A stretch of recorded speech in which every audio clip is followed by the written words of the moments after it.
सबका बहुत बहुत आभार प्रतापगढ़ जनपद की तरफ से कि आपने अपना सानिध्य, अपना प्रेम हम सबको दिया, और डॉक्टर रत्न जी को और बाकी सारे लोगों को बहुत बहुत शुभकामनाएं। जनपद प्रतापगढ़ में इसी तरह आपका प्रयास बना रहे, आप हम सबको अपना प्यार देती रहे, ऐसी शुभकामनाएं हैं और आपसे उम्मीद भी है। इसी के साथ इस कार्यक्रम के समापन की हम घोषणा करते हैं, घंटी बजाते हैं। वैसे अनिल जी ग्रुपिंग से पहले मैं चाहूंगा कि एक बार आनंद मोहन ओझा जी आए।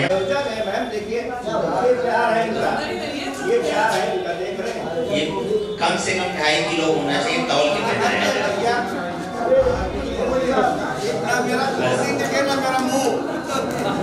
मेरे लोग चुनाव लड़ रहे हैं, सब लोग जोरदार तालियों से समर्थन करें। और हमारा नेता कैसा हो, जितने लोग माला पहने उनके जैसा हो, कोई भी हो सकता है।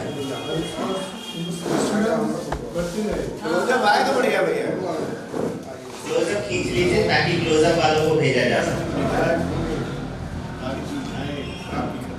अब सब लोग आ जाइए, एक फोटो समापन की फोटो आइए, सब लोग आ जाइए और बढ़िया बनाइए।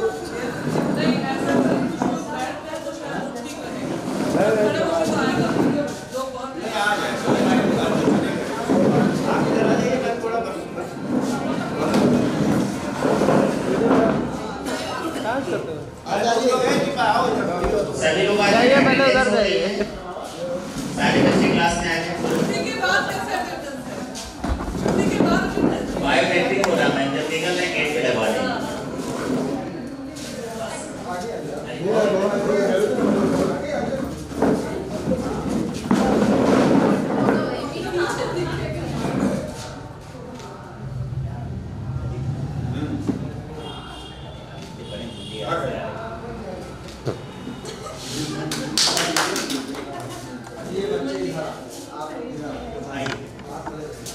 बदली हो जाए ना भैया। हेलो हेलो, भैया आप आइए।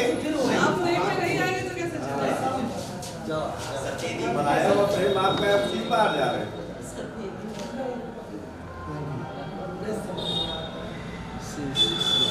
सब लोग साथ रहो भैया। ठीक। जो आज के समारोह के मुख्य अतिथि हैं डॉक्टर देशमुख पांडा मुखर्जी जी, उनका स्वागत करता हूँ, हार्दिक अभिनंदन करता हूँ। और उनके जो पतिदेव हैं जो भी उनके साथ आए, मैं उनका भी हार्दिक स्वागत अभिनंदन कर रहा हूँ। और मैं सबसे पहले डॉक्टर दयाराम मोहन जी का जो हम लोग पर बरदस्त है, इनका जो हम लोग पर आशीर्वाद है, इनकी जो हम लोग पर कृपा है और इनका जो मार्गदर्शन है, इनकी जो छत्र छाया है, मैं उसके लिए अपने आप को और जो हमारी पूरी टीम है, मैं उसका बहुत मतलब सौभाग्य समझता हूँ कि हमको एक ऐसे मार्गदर्शक, ऐसे पथ प्रदर्शक, ऐसे गुरु, बड़े भाई पिता मिले। और मैंने देखा कि मैं डॉक्टर दयाराम मोहन जी से कहता हूँ कि बहुत विलम्ब से आपसे मिला, बहुत लंबा जीवन का समय गुजर गया और ये भी अपनी सरकारी नौकरी में जहाँ भी इनका ट्रांसफ़र होता था ये वहाँ चले जाते थे। तो रिटायरमेंट के बाद जब इनसे संपर्क हुआ, प्रतापगढ़ में रेगुलर रहने लगे, तो मैं हमेशा जब भी मैं गाड़ी चलाता हूँ, आप बैठे रहते हैं तो हमारी आपकी बहुत सारी बातें होती रहती हैं। तो मैं कभी कभी अक्सर कहता हूँ कि मुझे आपसे मिलने में बहुत विलम्ब हुआ, और पहले मिलते तो हमारे अंदर भी बहुत सारे और चेंजेस होते। और डॉक्टर देशमुख पांडा मुखर्जी जी को मैं बताना चाहता हूँ कि मैं ऐसा समझता हूँ, हो सकता है मेरा ये भ्रम हो, लेकिन मुझे लगता है कि डॉक्टर दयाराम मोहन जी के टीम के जो हम लोग सदस्य हैं, ऐसी टीम मुझे लगता है प्रतापगढ़ में या किसी भी जनपद में नहीं होगी। और हमारी टीम के जितने भी कार्यकर्ता हैं, जितने भी सदस्य हैं, वो अपनी सामर्थ्य के अनुसार बहुत समर्पित हैं, चाहे वो नीलय जी हो, चाहे वो सरस जी हो, चाहे काका श्री हो, राजीव कुमार आर जी हो, और रोशन लाल जी हो, हम हैं, और सुनील भैया हैं, जितने भी हैं, ये प्रताप सिंह हैं। हम लोग एक दिन एक कार्यक्रम में गए थे, डॉक्टर जी के कार्यक्रम में जसरा। वहाँ जो है गोविंद राजन जी ने कहा कि आने लगिएगा तो आंवले का मुरब्बा ले आइएगा। अब मुझे दिमाग में था कि मैं जब यहाँ से निकलूँगा तो इसने होटल पे ले लूँगा, और मेरी गाड़ी पहुँच गई जसरा पहुँच गई। वहाँ सडनली हमारे दिमाग में आया कि डॉक्टर गोविंद राजन जी मिलेंगे तो वो पहला सवाल जब पूछेंगे कि मैंने कहा था कि आंवले का मुरब्बा ले आइएगा, तो फिर हनुमान जी की याद आई, प्रताप जी को फोन किया। ये बेचारे करीब 20 किलो मुरब्बा यहाँ से लेके जैसा है, तो ऐसे हम लोगों के जो समर्पित कार्यकर्ता हैं, तो मैं इनको बहुत साधुवाद देता हूँ। और डॉक्टर रथ जी के छत्र छाया में, इनके सानिध्य में रहने से डॉक्टर रेशमी पांडा जी जैसी हस्तियों से हम लोगों की मुलाकात बड़ी सुगमता से हो जाती है। तो ऐसे बहुत सारी हस्तियों से हमको मिलने का सौभाग्य मिलता है। पिछली बार जब रेशमी पांडा जी आई थी तो मैं एक घटना का जिक्र करना चाहता हूँ कि भगवान विष्णु जब क्षीर सागर में विश्राम कर रहे थे तो एक कछुआ बार बार उनका पैर छूने के लिए, स्पर्श करने के लिए आगे बढ़ता था, तो लक्ष्मी जी उनका पैर उठा के ऊपर कर देती थी। तो फिर भगवान को पता था कि मेरा पैर स्पर्श करना चाहता है, तो फिर धीरे से अपना पैर लटकाते थे। तो फिर वो जब कछुआ आगे बढ़ता था, फिर जो है लक्ष्मी जी उस पैर देखती थी कि नीचे लटक रहा है, उठा के ऊपर कर देती थी। तो कछुआ बेचारा जो है वो पैर छू नहीं पाया।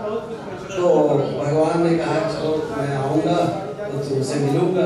तो आए तो उसने कठौते में कागज से जो है उनका पाँव धोया और नैया भी पार कराया केवट में। तो पिछली बार जब रेशमी पांडा जी आई तो मैं कहता हूँ सेवक सोई करे जैसे। तो डॉक्टर रथ जी की सेवा में थे, तो उस समय हमारा जो स्वरूप था वो सेवक नहीं था, अभी भी है। तो रेशमी पांडा मुखर्जी जी, इनके पतिदेव, वो हमारी गाड़ी में पीछे बैठे थे और मैं होटल से लेके गया डॉक्टर रथ जी के घर, वहाँ भोजन हुआ। तो जब लौटे तो मेरे दिमाग में था कि मैं गाड़ी घुमाकर शारदा संगीत महाविद्यालय के सामने से गाड़ी ले जाऊं और 2 मिनट के लिए इनको शारदा संगीत महाविद्यालय में इनका चरण पड़ जाए। लेकिन फिर मेरे दिमाग में एक मेरा सेंस आया कि ये मैं इनसे कहूँ ये भी उचित नहीं होगा, और मैं कहूँगा तो वो मना नहीं करेंगी, संगीतालय में जाएंगी। तो हमने गाड़ी रोका नहीं, गाड़ी जो है सीधे इसने होटल ले जाके रोका। लेकिन वो जो बात थी कि कटौती में आएंगे तो पूरा सेवा का मौका देंगे, तो आज और हम लोगों ने सेवा सत्कार किया और बाकायदा जी भर के जो भी हमारे पास था हमने अर्पित किया। तो आपने जो है हमारी सेवा स्वीकार किया और इन्होंने कहा कि इतनी जो फूल मालाएं आपने चाही, इसको आप एक्सप्लेन करिएगा, मैं वहाँ जाकर क्या बताऊँगा। तो मैं यही बताऊँगा कि आप वहाँ जाके बताइएगा कि वहाँ यूपी में प्रतापगढ़ जनपद में डॉक्टर रथ जी जैसे एक शिक्षाविद, साहित्यकार, उनके तमाम ऐसे शिष्य हैं कि डॉक्टर रथ जी ने उनको जो सिखाया है तो उसका वो अच्छा सा पालन करते हैं। और जो कहते हैं अतिथि देवो भव, तो अपने अतिथि को परमात्मा की तरह मानते हैं और जो कुछ भी उनके पास है वो तन मन से अर्पित करते हैं और उनकी सेवा में समर्पित करते हैं। तो उन्होंने मुझे अपने परमात्मा के रूप में मेरा स्वागत किया और स्वागत सत्कार किया। तो ये वहाँ की डॉक्टर रथ जी की बताई हुई परंपरा है और ये परंपरा प्रतापगढ़ जनपद में नहीं, कहीं नहीं। मतलब ये साहित्य से आप लोग जुड़े हैं तो बहुत सारे मंचों पे जाते हैं। तो जो परंपरा यहाँ स्वागत की सम्मान की है वो मैं समझता हूँ कि कहीं नहीं है। तो मैं इसके लिए डॉक्टर रतन जी को भी साधुवाद देता हूँ कि इनसे हमको लोगों को इतना सीखने का मौका अवसर मिलता है। और डॉक्टर रतन जी के सानिध्य में जो भी हैं, चाहे वो राजीव कुमार आर जी हैं, चाहे वो नीलय जी हैं, चाहे काका श्री हैं, चाहे रोशन लाल जी हैं, चाहे मैं हूँ, तो जैसे परमात्मा की सेवा जब कोई करता है तो उसका वो परमात्मा का जो इंटरेक्शन होता है तो उसको लगता है परमात्मा से मेरे साथ है। तो डॉक्टर रतन जी को हर व्यक्ति समझता है कि ये सब ज्यादा मुझे मानते हैं, मैं भी समझता हूँ सबसे ज्यादा मुझे मानते हैं, लेकिन मैं देखता हूँ कि ये जो है जितने भी इनके सानिध्य में रहने वाले लोग हैं उनका आपस में एक दूसरे से कोई क्लैश नहीं है।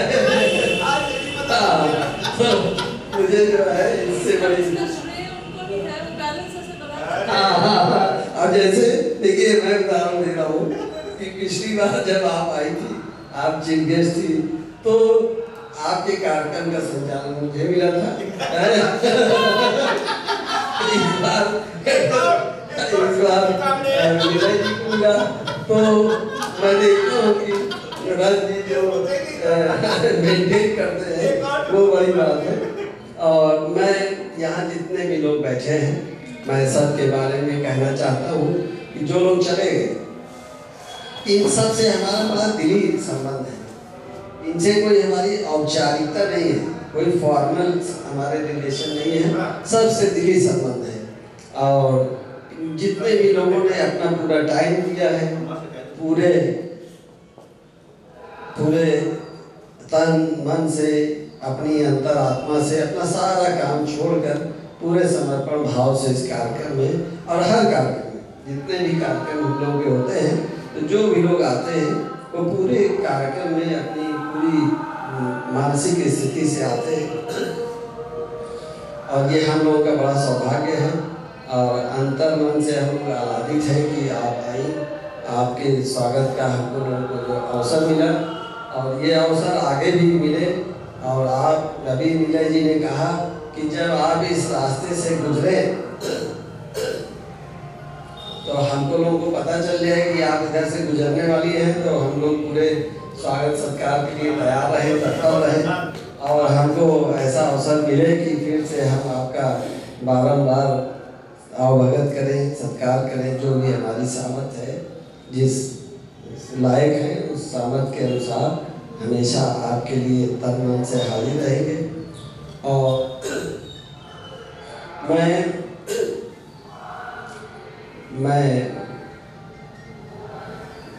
अम्मा साहिब ट्रस्ट के बारे में भी आपको कुछ बताना चाहता हूँ। और इस ट्रस्ट को हमारे छोटे भाई ने बनाया था, प्रकाश मोहन ओझा हमारे छोटे भाई थे, 2 साल छोटे, और हमारे बड़े भाई जो मुख्य ट्रस्टी थे।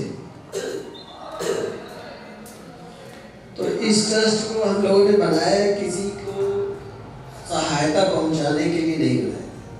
इसका उद्देश्य जो है किसी को आर्थिक सहायता पहुंचाना इसका लक्ष्य नहीं है। इसका लक्ष्य ये था कि इस संसार में जितने व्यक्ति जन्म लिए और आगे जितने व्यक्ति जन्म लेंगे, हर व्यक्ति से ये संकल्प कराना है कि हम कोई असामाजिक काम नहीं करेंगे, एंटी सोशल एक्टिविटीज से हम दूर रहेंगे। तो उसके लिए एक संकल्प बनाया गया। जैसे जितने भी धार्मिक स्थल हैं, हर धर्म के धार्मिक स्थल दान से चलते हैं। अभी राजन जी आए थे, बता रहे थे कि मंदिर में, मस्जिद में, चर्च में, गुरुद्वारा में लोग जाते हैं लेकिन माता पिता की सेवा नहीं करते। तो धर्म स्थल पर जाकर हम वहाँ शीश नवाते हैं लेकिन अपने माता पिता का सेवा नहीं करते। वहाँ करें तो चारों धाम। और अम्मा साहिब ट्रस्ट का जो कॉन्सेप्ट बनाया गया कि जितने धर्म स्थल हैं सब दान से चलते हैं। दान का मतलब है सेवा, त्याग, परोपकार, दया, करुणा। कहे परमात्मा मंदिर में अगर ढूंढ रहे हो तो कहाँ है? उस मूर्ति में है जिसकी पूजा हम कर रहे हैं। अगर मस्जिद में है तो कहाँ है? जहाँ हम सजदा कर रहे हैं वहाँ परमात्मा है। गुरुद्वारे में है तो कहाँ है? उस गुरु ग्रंथ साहिब में है। या हम चर्च में है तो कहाँ है? जो सूली पे लटका है उसमें है। तो कहें कि परमात्मा वहाँ है जहाँ दया है, करुणा है, त्याग है, सेवा है, परोपकार है। तो ये परमात्मा का ही एक दर ये भी है अम्मा साहिब ट्रस्ट। और ये राजू आर्या जी कहते हैं कि नींव के पत्थर की गवाही गुंबद भी नहीं देते। तो मैं अम्मा साहिब ट्रस्ट का शिखर, अम्मा साहिब ट्रस्ट के ट्रस्टी आनंद मोहन ओझा को जब कोई देखता है तो वो शिखर दिखाई देता है, लेकिन जो नींव का पत्थर है वो नहीं दिखाई देता है। तो शिखर नींव के पत्थर पर टिका हुआ है। ये हमारे बड़े भाई के मित्र सुनील सिंह बैठे हैं, साइलेंट बैठे हैं, एक शब्द नहीं बोल रहे, लेकिन ये हमारे ट्रस्ट के नींव के पत्थर हैं। ये ट्रस्ट में दान देते हैं। ये हमारी बहन बीना श्रीवास्तव बैठी है, ये ट्रस्ट में दान देती है। ये राजू आर्या जी बैठे हैं, ये दान देते हैं। ये अभी बड़ी बहन बैठी थी डॉक्टर साइदा जी, ये दान देती है। ये रामेश्वर प्रकाश जी, अभी इनका फोन आया था, मैं आपसे बात कर रहा था, यहाँ माल्यार्पण का कार्यक्रम चल रहा था।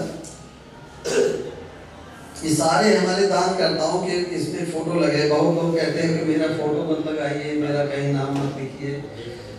तो जैसे धर्म स्थलों पर दान आता है, धर्म स्थलों से लोगों को प्रसाद दिया जाता है, लेकिन अम्मा साहिब ट्रस्ट में है कि जो दान आ रहा है वही दान बांटा जाएगा, वही प्रसाद है। अभी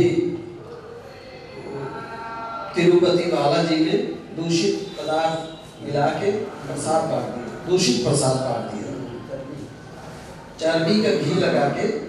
उससे ज्यादा पवित्र प्रसाद मेरा है अम्मा साहिब। वो भी प्रसाद दान के पैसे से आया था, ये भी प्रसाद दान के पैसे से आया है अम्मा साहिब ट्रस्ट का। ये हमारी बहन बैठी है मनप्रीत कौर, ये भी दान देती है। ये सारा दान अम्मा साहिब ट्रस्ट के कोष में जमा होता है। उस कोष से जिसको पेंशन मिल रहा है वो एक प्रसाद, पवित्र प्रसाद है। उसको न सोचे कि ये प्रसाद इसी के भरोसे हमको जिंदगी गुजारनी है और इसी के अलावा कुछ नहीं करना है। ये प्रसाद आपको एक संकल्प के रूप में दिया गया कि हम स्वस्थ समाज बनाएंगे, स्वस्थ सामाजिक मूल्यों के खिलाफ कोई आचरण नहीं करेंगे और साथ में एक पेड़ भी लगाएंगे। अगर आपको प्रसाद रूपी मुद्रा कर दिया गया है पेंशन के रूप में, उस पैसे से आप सब यूज कर लीजिए, लेकिन एक पेड़ लगाइए। तो अगर महीने में आपने एक पेड़ लगाया, साल में 12 पेड़ लगाया और सारी जिंदगी पेड़ लगाते रहे, तो आपने समाज के प्रति भी कुछ योगदान किया है। दूसरा सबसे बड़ा हमारा जो टारगेट है कि जाति, धर्म, वर्ग, संप्रदाय और क्षेत्र की सीमाओं से परे, ये जो एक सेंटेंस हमने बोला, इसमें इस समाज की जितनी बौद्धिक क्षमता है उस बौद्धिक क्षमता के पार हम चले जाते हैं। सारा जो इंटेलेक्चुअल नॉलेज हमारा है उसकी लिमिट को क्रॉस कर जाता है।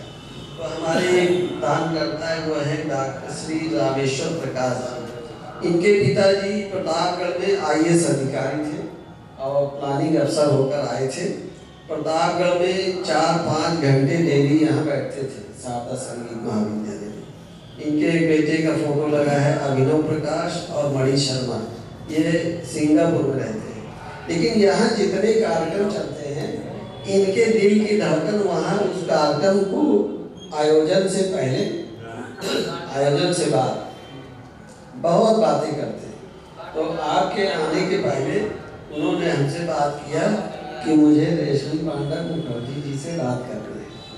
तो हमने कहा ठीक है, मैं पहले रेशमी पांडा मुखर्जी जी को आपका परिचय दूंगा, फिर उनको आपका नंबर दूंगा और आपको उनका नंबर दूंगा। उन्होंने कहा कि अगर वो कहीं भ्रमण पे जाती है, दौरे पे जाती है, तो अगर कभी दिल्ली की तरफ आए तो हम उनका यहाँ स्वागत करेंगे। तो हमने कहा अच्छी बात है। तो अभी मैं उनसे आपकी बात भी करूँगा, उनका नंबर भी आपको दूंगा। तो हम लोगों का जो टारगेट है टारगेट क्या है कि आपने कहा कि आनंद मोहन ओझा युद्ध में, मैं मतलब ये बात तो आपने अपने मन से कहा, अपने इंट्यूशन से कहा, लेकिन मैं अपने भाषण में बोलता हूँ कि मैं एक महान सेनापति के रूप में मुझे याद किया जाएगा, मुझे समाज सेवी के रूप में नहीं याद किया जाएगा। Simple social worker, no social worker, not I am not a single social worker. तो मुझे एक महान योद्धा के रूप में याद किया जाएगा, महान सेनापति के रूप में। और योद्धा उसमें कौन है? ये जितने दान देने वाले हैं, इन योद्धाओं का मैं सेनापति हूँ। तो जब कोई सेना युद्ध करती है, उस युद्ध में जो उनका पुरुषार्थ होता है उसको एक आदमी कंट्रोल करता है, वो सेनापति होता है। तो मैं जितने लोग दान दे रहे हैं ये सारे योद्धा हैं और उनका मैं सेनापति हूँ। और मेरी जो लड़ाई है समाज में मानवता के खिलाफ जितनी बातें हैं उनके खिलाफ मैं लड़ रहा हूँ। तो कहें कि जहाँ भी अधर्म है, अन्याय है, पाखंड है, जो कुछ भी है, जो कुछ भी निगेटिविटी है, उस निगेटिविटी के खिलाफ हम लड़ रहे हैं। और ये युद्ध कभी हारा नहीं जाएगा, ये हमेशा जीता जाएगा। और ये पहला युद्ध है जिसमें कोई मार काट नहीं है, कोई खून खराबा नहीं है। सिर्फ ये है कि हमको अपने अंतर्मन में, जो हमारी चेतना है, उसमें ये संकल्प करना है कि हमको कोई अनैतिक काम नहीं करना है। कुछ लोग ऐसे हैं, उनको मैंने पेंशन दिया तो उनको बड़ी विनम्रता से पेंशन को स्वीकार करना चाहिए। उनके माता पिता ने उनको सिखाया नहीं कि बेटा देखो दान का मतलब त्याग, दान के उनको पेंशन बोलकर दिया, किसी का त्याग ही तुमको मिल रहा है, उसको विनम्रता से स्वीकार करना है। इतने भयभीत हो जाते हैं जब मैं उनको कहता हूँ कि तुमको पेंशन मिलेगा, सारी जिंदगी मिलेगा। हमारे गांव का एक टीचर, वो हर संडे को, हमारे जो छोटे भाई ट्रस्ट निर्माता थे, वो हमारे गांव के शर्मा जी टीचर थे। और हर संडे को वो एक दिन पहले फ़ोन करते थे, शनिवार, कि भैया कल संडे है, कल हम आवत ही, कल हमारे साथ सारा दिन रहा।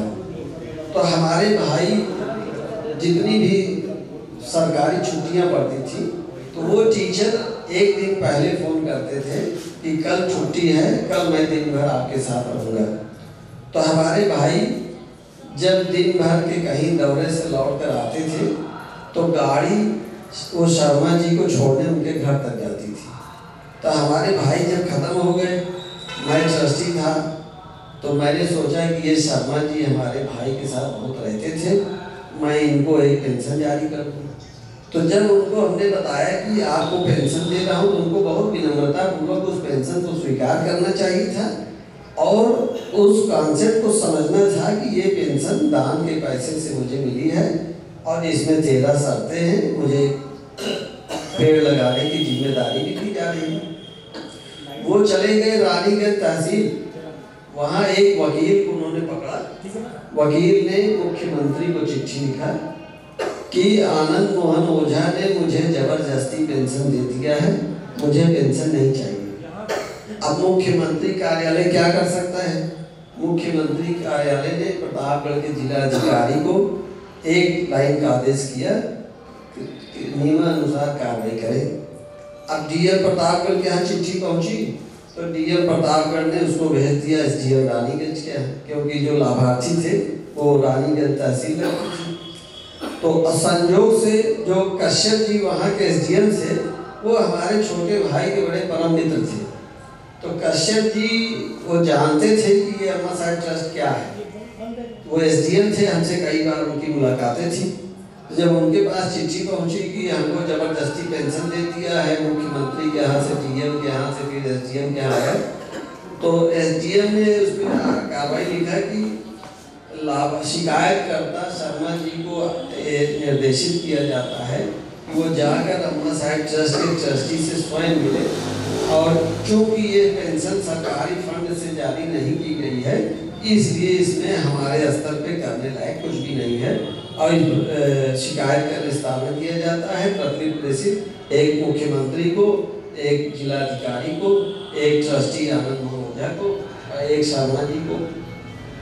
जब जाके लेके आए मुझे बड़ा क्रोध आया कि ऐसा मूर्ख टीचर।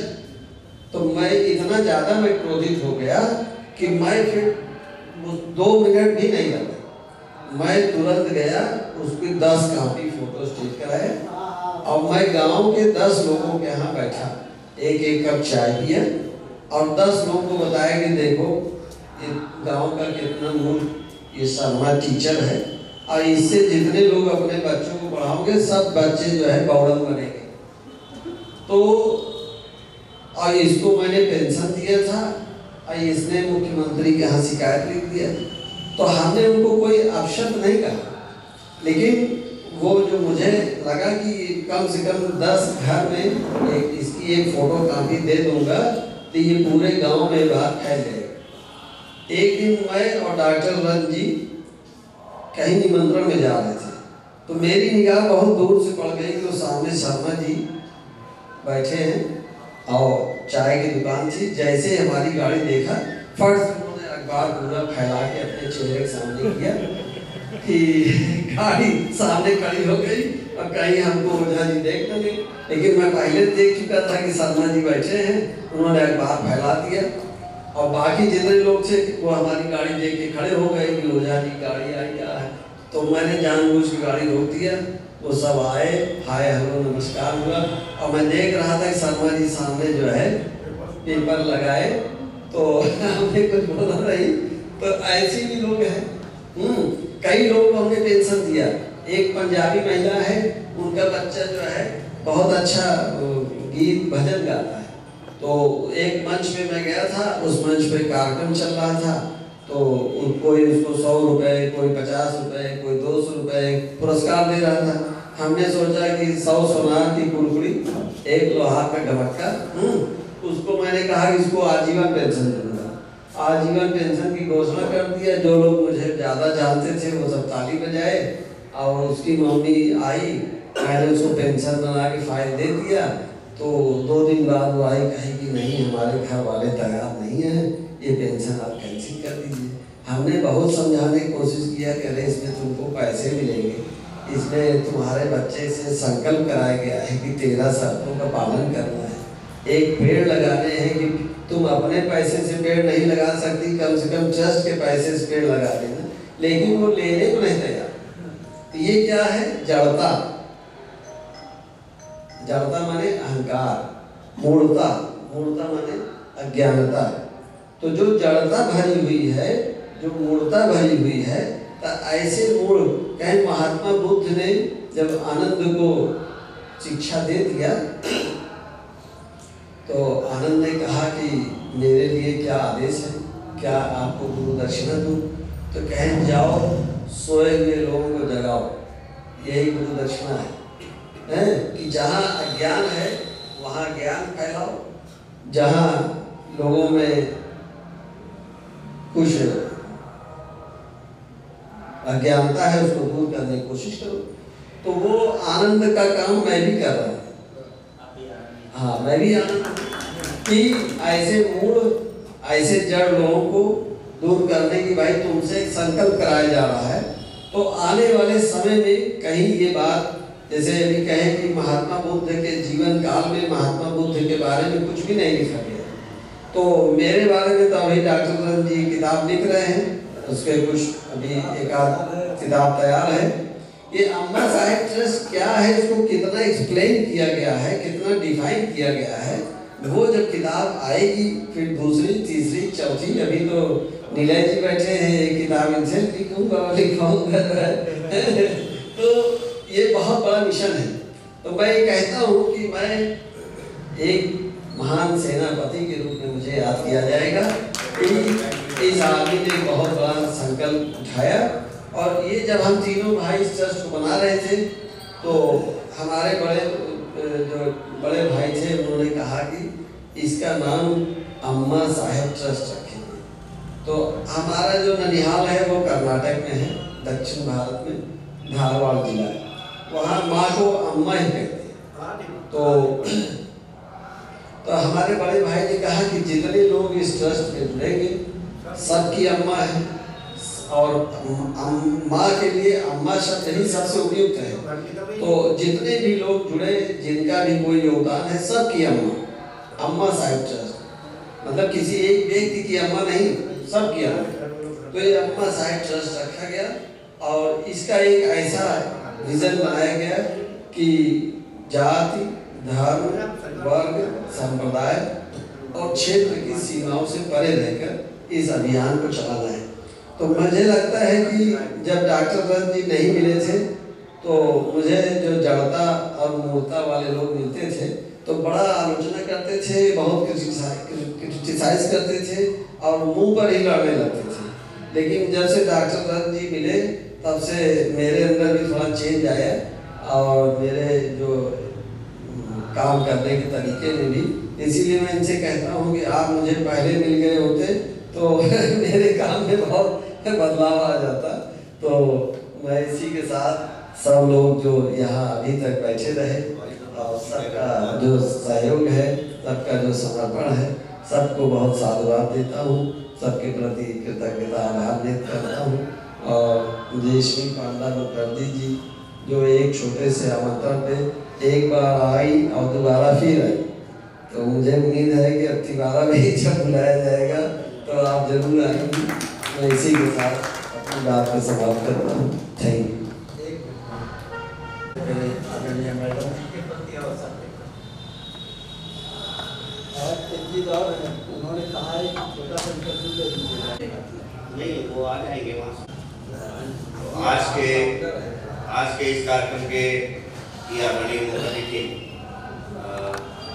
एसपी पंडा बहन जी और आदरणीय भाई साहब, ये हमारा सौभाग्य है कि हम लोग आज पुनः ऐसे देवी देवताओं की पूजा करने का अवसर मिला जो वास्तविक आज बदलते परिवेश में, जब एक समय था कि महिलाओं को चूल्हा चौके से आगे लोग नहीं निकाला करते थे, लेकिन आदरणीय भाई साहब ने आज बहन जी को इतना पूरे देश में साहित्य के क्षेत्र में इतनी अच्छी सर्विस में होने के बावजूद भी एक नया इनका जो रुझान बढ़ा साहित्य का क्षेत्र, वो बहुत ही काबिल तारीफ है। बाबूजी हमारे, चूँकि हमारे तो बिल्कुल पिताजी हैं, हमारे बिल्कुल पिताजी के रूप में हैं, वो हमको भी बेटा जैसा मानते हैं और भैया हमारे बड़े भाई हैं। तो इनके सानिध्य में बैठ के हम लोग काम करते हैं।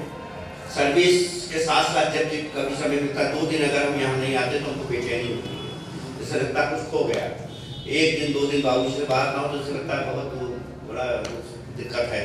फिर वहाँ भी चला जाता हूँ, यहाँ भी चला आता हूँ। तो ये प्यार 36 ईयर हो गया मुझे यहाँ सर्विस में एज ए जिला विकास LIC ऑफ इंडिया में। और आज जो स्थिति है उसका नहीं सकती कर पाए, इन्हीं के चरणों का प्रसाद है। मैं कुछ नहीं हूँ, मेरा कहीं अपना कोई योगदान नहीं है। टीम में हमारी कम से कम 100 से 150 लोग काम कर रहे हैं। 5 हमारे प्राइवेट वर्कर हैं, 1 महिला है, 4 बॉयज हैं। तो उन तरीके से सब जो भी मिला है सब इनके चरणों की कृपा प्रसाद है।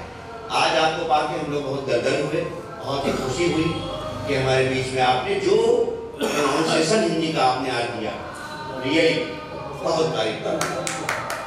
बंगाली मेरे बराबर नहीं बंगाली है, तो हम लोग जानते हैं कि उनकी भाषा कितनी बढ़िया है वहाँ की। क्योंकि हम माँ काली के भक्त, मेरे पिताजी कलकत्ता से ही रिटायर्ड विभाग के चले आए। जब मेरे मदन मर भी 6 महीने का था मैं, तो वो कर्नल RK सिंह के साथ थे कलकत्ता में ड्यूटी पर। और जब मदर मर में छोड़ा नहीं जा रहा था आर्मी में, तो उनको नहीं छोड़ा जाता था। पहले कुछ भी हो जाए घर में नहीं छोड़ा जाता था, तो उन्होंने वहाँ से रिजाइन करके किसी तरीके से भाग के चले आए। फिर MAS लखनऊ में सर्विस किया उन्होंने। तो वो जब मैं देखा करता था कि जैसे कि कलकत्ता में माँ काली का बहुत बड़ा, बहुत मतलब उनके भक्त हैं, अनुयायी बहुत हैं। तो मैं भी उनको देखा करता था कि जब माँ पिताजी हमारे, चूँकि आर्मी में 4 बोतल उनको लीकर मिलता था आर्मी वालों को, तो वो जब मदर हमारी उनकी 28 साल की एज थी, मर गई, तो वो पीने बहुत लगे चिंताओं में। तो जैसे जैसे मैं बड़ा होता गया तो पापा के पास ही सोता था, तो अपने फादर के पास सोता था। जब वो शाम में जरा सी भी काली रंग मिलती थी उसमें लड़की में, तो अगर 1-2 पैक पी लेते थे तो वो चमुंडाई चैनमा जयंती मंगलाकारी भद्रकारी के पानी दुर्गा क्षमा शिवदाती स्वास्थ्य नमस्ते रटा करते थे, चाकू लेके ऐसे से घुमाते रहते। तो मुझको आज वो मंत्र ने इतना काबिल बना दिया बहन जी, इतना हम इसलिए सुना रहे हैं कि ये मंत्र प्रताप वहाँ आपके कटरा में बहुत फेमस है। वो उस मंत्र ने मुझे इतना काबिल बना दिया कि कोई दुश्मन हमारा बाल बाका नहीं कर पाता। माँ भगवती का वो मंत्र, वो मैं चुपड़ा विचय नमाजती मंगलाकारी भक्तारी के पानी, ये सब तो वो पापा का हमारे वो रहा आशीर्वाद आज भी। और दुर्भाग्य रहा कि वो 58 साल से ये बेचारे वो पेश मेकर लगवाया, उन्होंने ट्यूशन पढ़ा पैसा इकट्ठा करके नहीं बचा पाए उनको। फिर हम लोगों ने बड़ा संभाला, अपने को संभाला, ट्यूशन पढ़ा के नौकरी की। I am resign 3 government job, 4th ये कर रहा हूँ, चौथी, और अब बहुत करीब नौकरी के 5 साल रह गई। बहुत ही हमारे नीलय जी, हमारे सरस जी, हमारे काका श्री बेजोड़ जी, सुनील भैया, बड़े भाई हमारे, और सभी माताएं बहनें, बहुत स्नेह मिला हमको इस परिवार से, इतना मिला हमको, इतना मिला कि तारीफ नहीं कर सकते, शब्द नहीं है। मुझे भैया क्या पढ़ी है, मेरा आधा काम करते हैं, ऐसे कहते मैं दूसरा विकास अधिकारी हूँ, सेकंड डेवलपमेंट ऑफिसर, और मैं हर साल 10 अभिकर्ता यहीं से बैठे संगठन बना लेता हूँ, जो मेरा पूरा डेवलपमेंट ऑफिसर 1000 की नौकरी पाया था, 2,25,000 रुपये गवर्नमेंट ऑफ इंडिया और रिटायर होते होते 3 साल 3 लाख हो गए। कोई नहीं बताता है, लेकिन बाबू जी का चरणों का आशीर्वाद, मेरे बड़े भाई आदरणीय होता जी का सानिध्य और प्यार, एक भाई के होने के नाते जो मिलता है हमको, बहुत ही तारीफ है। आपने भी बहुत तारीफ की हमारे संगठन की, निसंदेह हम लोग एक भाई बहन माँ बाप के रूप में कार्य कर रहे हैं यहाँ, और हमारी बहुत इच्छा है कि संगठन को बहुत आगे ले जाए, बहुत आगे ले जाए। और अभी मैं शायद मैम से कह रहा था कि मुझे लगता है कि अब मैं जमीन भी देख रहा हूँ, या मुझे लखनऊ नहीं अच्छा लगता, मैं यहीं का बाशिंदा हो जाऊँ। दीपा जब से मिली है, वो कहती है कि सर मैं आपको जमीन दिला दूँ, अब यहीं हो जाए। इतने लोग आपके जानने वाले सब रोएंगे, कैसे रुक पाएंगे वो? आपने इतना लोगों के लिए किया, शादी में, इनकी शादी में, उनका यहाँ, उनका वहाँ, सबके लिए करते। तो हम कहते हैं कि सामाजिक दायरा है, हमने इंटरेस्ट से सीखा है। वो ऊपर वाला कहता तू ऐसे कर, मैं तो तेरी झोली ऐसे भरूंगा, ऊपर वाला एक ऐसा नियम कर रहा है। निसंदेह बहुत विदुषी हैं आप, बहुत विद्वान हैं। बाबूजी ने जो आज किताब लिखी उसके विषय में कहना चाहूँगा। वैसे तो मैं समझता हूँ कि 220 साल की उम्र इससे ज़्यादा ही होगी, इससे कम नहीं होगी, क्योंकि ये हमारे बीच से कभी नहीं जा सकते। बाबूजी के लिए उससे एक शब्द है कि जिंदगी के बहुत से काम बाकी हैं, अभी तो जिंदगी का असली कहाँ बाकी है, अभी तो नापी है मुट्ठी भर जमी तुमने, अभी तो सारा संसार बाकी है, अभी तो भारतवर्ष में ही लोग आपको जान रहे हैं, अभी पूरा वर्ल्ड जानेगा। क्योंकि जिस तरीका का आपका कृत्य है, जिस तरीके से सबको लेके हर जाति हर धर्म के लोगों को गला लगा के चलने वाला व्यक्तित्व, निराले व्यक्तित्व है। मेरे पास शब्द नहीं है यहाँ के लोगों से, जिन्होंने जितना हमको प्यार सम्मान दिया। आप आई पुनः एक बार खैर मतलब है, आपका स्वागत है, अभिनंदन है इस मंच के माध्यम से। और जब भी कभी मौका मिले, निसंदेह आप लखनऊ जा रही हूँ तो मैं 2 दिन फोन कर दीजिए। हम लखनऊ में, हमारे भैया बाबू जब भी जाते हैं, मैं कहीं भी रहता हूँ, अगर लखनऊ हूँ तो मैं तुरंत स्टेशन पर पहुँच जाता हूँ, तुरंत स्टेशन पहुँचता हूँ, मेरे भाई आ रहे, पापा आ रहे, मेरे बाप आ रहे। तो ये सब चीज़ें जो है हम लोग के अंदर, मेरे भैया ने इन्होंने सिखाया है, वो जी ने, कि गिव एंड टेक का समय है। हम आपको सम्मान देंगे तो कभी अगर हमारा आना हुआ तो आपकी हमको कलकत्ता में सम्मान देंगे। बहुत ही सभी लोग उपस्थित हैं, क्योंकि हमसे समापन के लिए कहा गया। नीलय भाई ने बहुत बढ़िया संचालन किया। निसंदेह मैं तो हमेशा इनसे कहता हूँ कि मेरे LIC के कार्यक्रम हर महीना होता है, 2-4 महीने में एक बार अगर आ जाओ तो वो जोश और खरोश हमारी टीम को मिल जाए कि हो सकता है मेरी टीमें और भी आगे तरक्की कर जाऊँ। मौका मिले तो जरूर आइएगा। और निसंदेह पुनः एक बार अपनी ओर से, अगले बार मैंने आपको एक अपनी किताब सरस बोलते हैं, हाँ, एक किताब आपको दी थी अगली बार, हो सकता है कि वो आपको बहुत अच्छी लगी हो मेरी किताब। वो किताब मैंने बहुत, मेरी वाइफ जिंदा थी तो उन्होंने मेरे साथ बैठ के उसके सारी चीज़ें गिने थे, इसको यहाँ लगाइए, इसको यहाँ लगाइए, इसको यहाँ लगाइए। वो किताब आज भी हमारे पास कम से कम 700 पड़ी होंगी। जब कभी कोई नया गेस्ट आता है, मैं इस बार लखनऊ नहीं जा पाया, नहीं पुनः एक बार नई किताब आपको दे रहा है। बहुत बहुत धन्यवाद, बहुत बहुत हार्दिक स्वागत, अभिनंदन, बधाई। ईश्वर करे आप जिस विश्वविद्यालय में हो वहाँ के कुलपति से भी बड़ा पद हो, उसको प्राप्त करें जाते हुए साल में, और आते हुए साल में सिर्फ यही शुभकामनाएं हैं मेरी कि एक छोटा भाई होने के नाते आप बड़ी हैं, भाई साहब बड़े हैं हमसे, ये आशीर्वाद बनाए रखिएगा इस परिवार पे। पूरा ये परिवार हमारा है, 4 लोगों का संगठन हमारे है, लेकिन हम 400 से बड़े हैं।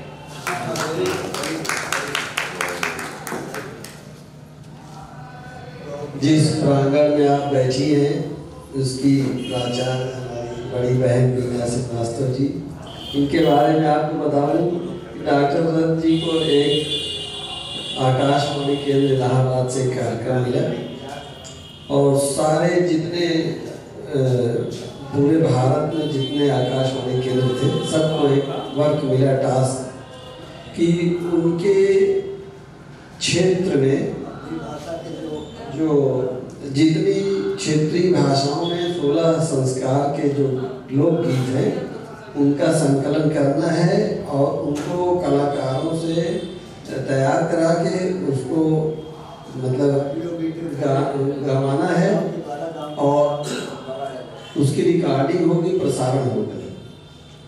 तो आपने 16 संस्कार के गीतों का संकलन किया, उनको अंग्रेजी में, हिंदी में और जो मूल उसकी भाषा थी उसमें 3 भाषा में उसको अनुवाद किया। और आपने यही संगीतालय में सारे दूर दूर से देहात की औरतें कलाकार सब आते थे, तो उनको जो है यहाँ बहुत समय तक अभ्यास कराया जाता था। फिर वो टीम आई और गांव के माहौल में जाके वहाँ रिकॉर्डिंग हुआ और जब उसका प्रसारण हुआ तो पता चला कि पूरे भारत में जितना रिकॉर्डिंग का प्रसारण हुआ उसमें प्रतापगढ़ का जो इलाहाबाद आकाशवाणी केंद्र से प्रसारण हुआ था वो फर्स्ट प्राइज पाया बनारस में उसका जो है, तो उसका श्रेय इनको जाता है। और एक यहाँ की और कलाकार थी तो उन्होंने उस पर कुछ क्रिटिसाइज किया, तो वहाँ आकाशवाणी केंद्र से हमको बताया गया, तो हमने कहा कि जो जैसे क्रिटिसाइज किया उसको छोड़ दीजिए, जाने दीजिए। तो मैं 2 शब्द आपसे भी चाहता हूँ कि आज के अवसर पे कुछ आप आशीर्वाद के रूप में कहें। स्वागत और अभिनंदन करती हूँ। और सबसे बड़ी बात जो हमारे समझ में आई है कि साहित्य ही हम सबको एक हृदय तले जोड़ने का काम करती है।